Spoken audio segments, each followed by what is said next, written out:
100%. Before we talk about if it's wrong to protest, can I just ask you guys a question? Did anything ever happen from any protest that any Muslim ever done? Can you answer that question for me? Did anything, just pay attention, this is important, yeah? Did anything ever happen from any protest that any Muslim ever done? Nothing. Who was born around the Iraq war time when it started? Who was born around about 2000, like before? Who remembers when the Iraq war happened? Basically, that's what I'm trying to say. When it happened, right? So when the Iraq war happened, they did a march. Do you guys know how many people came? Anyone remember how many people came? Sisters, please don't talk. 1 million people turned up to say don't go into Iraq. Hatta Muslims and Kuffar came, 1 million of them. Did it stop them? It didn't stop them. 4 Ramadans ago, when these Kuffar from Israel, and it's not Israel, it's Palestine, but when they attacked our brothers and sisters in Gaza during Ramadan 4 years ago, the Muslims came out and did a protest of how many people? Do you know how many people came? 80,000 people turned up. Did it change anything? Shall I tell you how embarrassing it was? Not even one newspaper recorded it. Why did they protest? They say the whole. Do you know why? I ask people who are protesting, I say, Barakallahu feekum. Do you even know what the objective of a protest is? What are you trying to achieve? Do you know how it works? It's a political tool that's used to raise awareness, to lobby political decision. So in other words, let me break it down if that was too wordy. I come outside the House of Parliament, the Home Office, and I protest and say, free, free Palestine, free, free Palestine. And it creates such a public uproar that inside the House of Commons, they say to themselves, we've got so much pressure, the people are outraged, we have to intervene and stop this. That's what they're trying to do, right? I'm saying, number one, they're going to the protest, they don't even know that that's what they're supposed to do. They don't even know that's what they're supposed to do. They don't even know. So I'm like, why are you even going out there? You don't even know what you're trying to achieve. For those of you who know you're trying to achieve that, I say to you, has it ever worked once for you? Has it ever worked once in your life? 80,000 people came. They drove from Bradford, from Scotland 4 years ago for the protest of what was happening in Gaza. Not what I remember, wallahi, I remember I waited for it. On the day I turned, imagine, when big protests happened, when Grenfell was happening, the Grenfell protests, there was hardly any people that, in comparison to how many were there for this. Maybe 5,000 people turned up to protest? Maybe 10,000? It was all over the news. Did you guys see it? It was all over the news, every channel. Wallahi, 80,000 people took over the streets of London protesting for Palestine. Not one channel recorded it. Not one newspaper documented it. So I'm like, firstly, understand, they're not listening to you. They intentionally turn their ears the other way when you talk. The brother Babar Ahmed, alhamdulillah, he got released. The Muslims worked so hard to get 1,000. Do you guys know Babar Ahmed? A lot of you guys don't know because this is happening. You guys were... I was going to say something that you guys would get offended with. So I'm not going to say. I'm learning from what I said earlier. I was going to make a joke. And then you were going to make a meme out of me. And then there's going to be a problem. But you guys, you're young. You were occupied. Your minds were occupied a few years ago. So you don't know. But just 5 years ago, Babar Ahmed, who was a brother who was unjustly arrested and locked in prison, they were going to send him and ship him over to America for terrorist charges, and they'd never charged him in court. And they were going to extradite him to a different country. So the Muslims came together and they got 1,000 signatures. 100,000 signatures. And the 100,000 signatures was because there's a law that if you can get 100,000 signatures in a petition, the parliament will debate the issue. and they tried to override the decision in Parliament. Wallahi, they got the 100,000 signatures. Wallahi, they didn't care. They still shipped him off to America. It's not funny. It's not. Wallahi, it's not funny. Because it's quite a serious issue. It's not fun. I really don't know what's funny about this. But it's very sad. They shipped him over. Alhamdulillah, Allah saved him. And he was found innocent. And he came back a few years ago. But the point is, whenever we try to reach out to the kuffar and to the governments, they don't want to listen. They never want to listen. So why do we keep working like dogs? And I ask you something, wallahi. Billah alaykum, sisters, pay attention. If 80,000 Muslims came together and they went home and they made dua and they begged and said, Allah, liberate Palestine, wallahi, I believe Allah would have saved them. If the way they put in effort to get 100,000 signatures for the brother to not get sent, wallahi, if 100,000 people came together in salah, in jama'ah, the imam did dua qunut, and everyone went to the masjid to pray and to beg Allah for liberation of Palestine or wherever else that we're struggling with. Sisters, please try not to talk. If they did that, wallahi, Allah subhanahu wa ta'ala you would have more chance of him listening. Allah said, إِذَا سَأَلَكَ عِبَادِي, if my servant asks about me, عَنِّي فَإِنِّي قَرِيب, then I'm close. أُجِيبُ دَعْوَةَ الدَّاعِ إِذَا دَعَانِ, and I respond to the call of the one who makes dua to me. Allah said, I'm going to respond. I said, إِذْ تَسْتَغِيثُونَ رَبَّكُمْ فَاسْتَجَابَ لَكُمْ. Allah said, when you called out begging to your Lord, istighatha, begging, Allah please, crying, Allah if you don't save our brothers and sisters they'll be destroyed, crying, begging, Allah knowing you're the only one that can help. That's istighatha, in desperate need when you call out. Allah said, فَاسْتَجَابَ لَكُمْ, Allah responded to you. He sent down 1,000 angels to fight with you in the battle of Badr. Allah sent down 1,000 angels in the battle of Badr to fight with the Prophet ﷺ. Do we do istighatha? No, we don't call out to the Prophet, to Allah subhanahu wa ta'ala. Rather, the ones who do istighatha, they do it to the Prophet ﷺ. They do shirk. They call out to the Prophet ﷺ. So I'm saying you need to learn this protesting thing doesn't work. So then the question is, why do you protest? You've seen it doesn't work, number one. Number two, it never will work because they are not going to listen to you. And even, I'll explain to you in a second, shut on why it won't work. Why do you keep doing it? You know why you do it?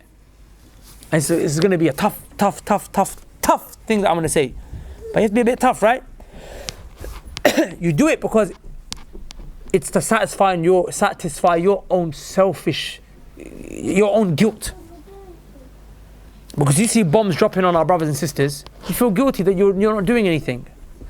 So you know what you do? You make yourself feel good because you went out there, you took a picket sign, and you screamed and you chanted, "Free Palestine." It's because you felt guilty that you're not doing anything. So you tried to make yourself feel good. That's really why you did it. Because if you were genuine, you know what you would have said? You would have said, what does the Sharia tell me to do? What does the Kitab and the Sunnah tell me to do? Did the Kitab and Sunnah tell you to protest? Does protesting come under enjoining the good and forbidding the evil? Of course it does. Are you not trying to forbid the evil by protesting? You are, right? Then remember, if enjoining the good and forbidding the evil is a part of our religion, then that means that then there's a Sunnah in it, and that means there's a bid'ah in it. There's a way to do it, and then there's a way to not do it, which is a bid'ah, right? Right? The same way there's a sunnah in your ibadah is a bid'ah. If enjoining good, forbidding the evil is a form of ibadah, that means you have to do it how the Prophet did it. If you don't do it how the Prophet did it, it's a bid'ah. Did the Prophet ﷺ ever protest? I beg you. Never protested, alayhi salatu wasalam. He never protested, sallallahu alayhi wasallam. What did he do? Do you want to know what the answer to the question is? The summary is this. Allah subhanahu wa ta'ala told us in the Quran, وَعَدَ اللَّهُ الَّذِينَ آمَنُوا مِنْكُمْ وَعَمِلُوا الصَّالِحَاتِ لَيَسْتَخْلِفَنَّهُمْ فِي الْأَرْضِ كَمَا اسْتَخْلَفَ الَّذِينَ مِنْ قَبْلِهِمْ.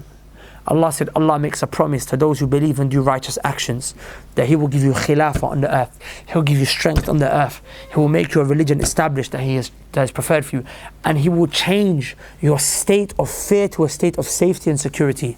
Is that not what you want in Iraq, in Palestine, in Somalia, in Kashmir? Is this not what we want in the Muslim world? Is that what we want? That's what we want, right? Allah said Allah's going to give it to you. But at the end, He placed the condition. He said, يَعْبُدُونَنِي, worship me alone. لَا تُشْرِكُونَ بِي شَيْئًا, and do not do no shirk with me. The reason why the ummah suffers is because of shirk and a lack of ibadah to Allah alone. The ta'weezes, shirk, worshipping other than Allah. You go to these countries, graves are worshipped.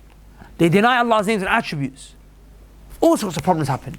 Sins in general are the cause of our destruction. After mentioning in Surah Al-Ankabut all of the nations that Allah destroyed, Allah said, why did He destroy them? All of them, Allah said, we grabbed them, because of their sins. When you leave Allah, and in terms of obedience, Allah belittles you. When you come back to Allah in obedience, He honors you. So the way to solve the problem of the ummah is three things. You call people to tawheed, to worshipping Allah alone, and you take them away from shirk, number one. Number two, you call people to follow in the sunnah of the Prophet ﷺ, and you take them away from bid'ah. And number three, you call them to obey Allah and not to do major sins. Number three. These are the three things that you do. If you do it, Allah will uplift this ummah from the calamity that's on. But if in your mind you say that's going to be so long. Yeah, it's true. It's true. But that's the only way. As the poet said, a ship, if it wants to get to its destination, it cannot go across land. It cannot go across land. It has to go around on the sea. So for example, look at Saudi Arabia. If I want to take a ship ride from Bahrain all the way to Jeddah on the other side, and I want to go by boat, can a ship travel on land? If I was to cut through, I'd get there faster, it would seem, right? If I drive, I'll get there faster. The distance between Bahrain and Jeddah is not that far.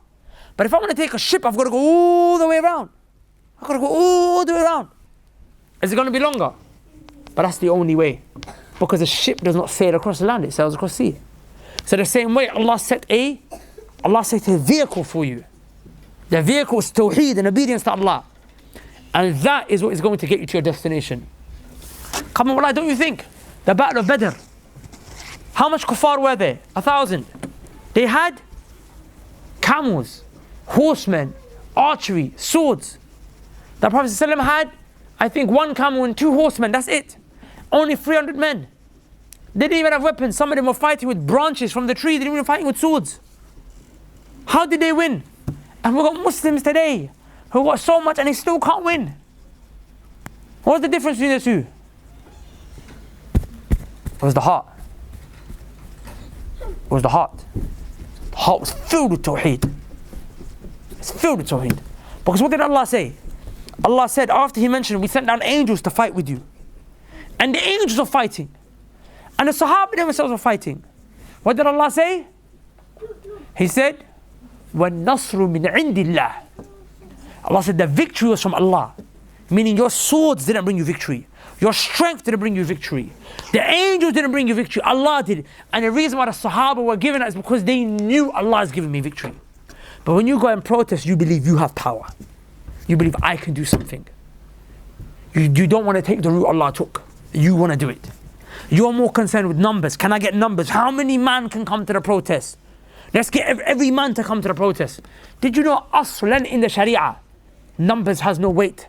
In the Battle of Hunayn, when the Sahaba had the biggest number, they were 10,000 strong. And on that day, one of them said, today we will not win because we will not lose because of how large we are in number. They said, today we will not lose because of how large we are in number. They said that. Because of that, Allah started to make them lose and they retreated and they had to run away from the battle.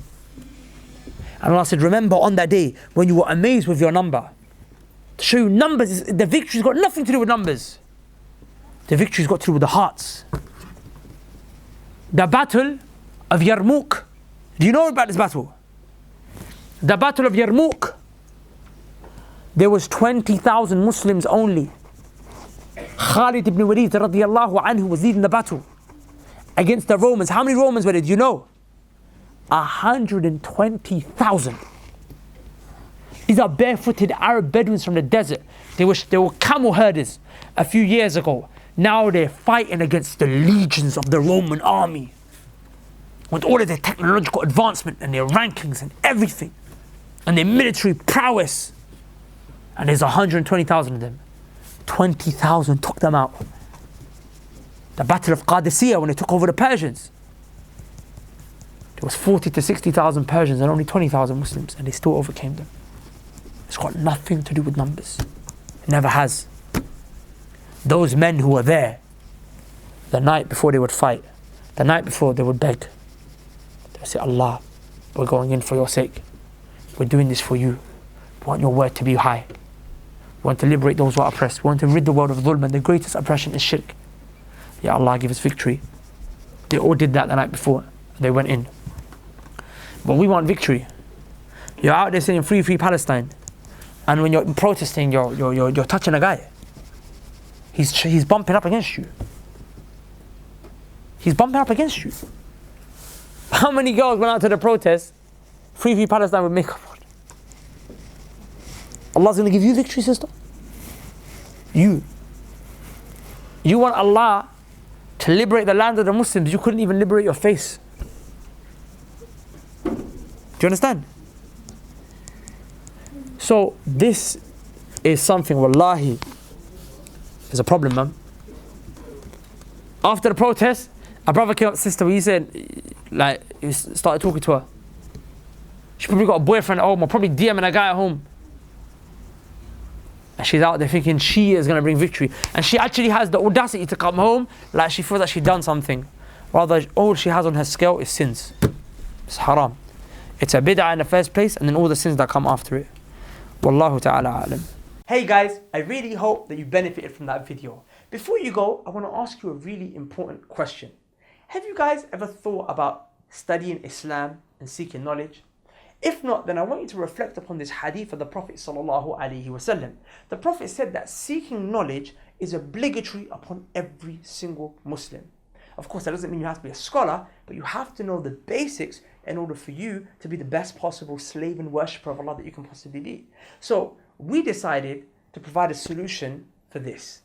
You see, many people want to study, but they don't have the means or the resources to do so. So we set up an online institute called the Knowledge College, where you can study Islam from the comfort of your own home.